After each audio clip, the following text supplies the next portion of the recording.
I was around like middle-aged to older Jewish people, maybe a little more conservative than Yeah. me. And I sat in the circle and I said, well, I'm nervous, I'm a rabbi that has tattoos all over their body. I'm a surfer and skater. I swear, like, I'm kind of punk. Like, I don't know how I could become a rabbi. Like, how can these identities come together? And they were all sweet. Like, we were excited to see how this unfolds. So, fast forward to my third year of rabbinical school, I was still asking this question, how can these pieces come together?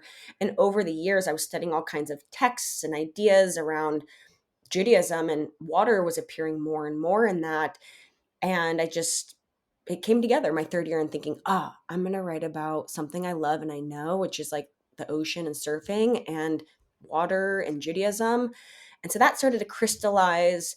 And I made it kind of my mission my fourth year to really gather that material, which would be like Jewish textual sources, read a lot of Surfer's Journal, watched a As you lot of do. films. Yeah. Did you And reach then out to read. Matt Warshaw?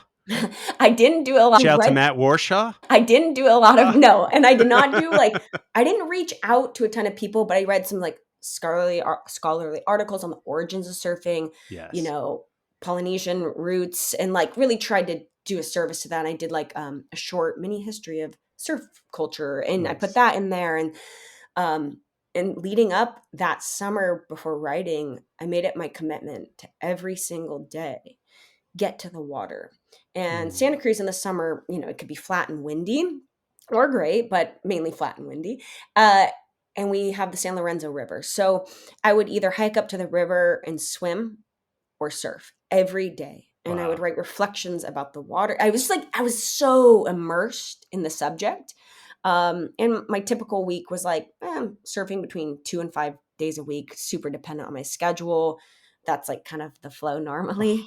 Oh, Um, but jealous. yeah, it was really good. And then I started writing the thesis and I had so little time, but I've made it a practice, in order to like, I work a lot and I was in school a lot, and I made sure I prioritized my water time, even if that's jumping into body surf for 10 minutes a day.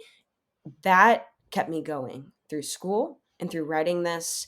Um, and, I talked to the community. I kept meeting Jews and non-Jews, asking about their experiences at water, in the water.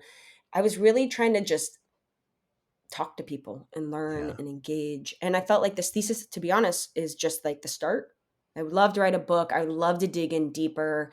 Um, there's so much there. I look to Bron Taylor, who's a scholar who writes about surfing as spirituality, and he writes Hmm. around green ecologies.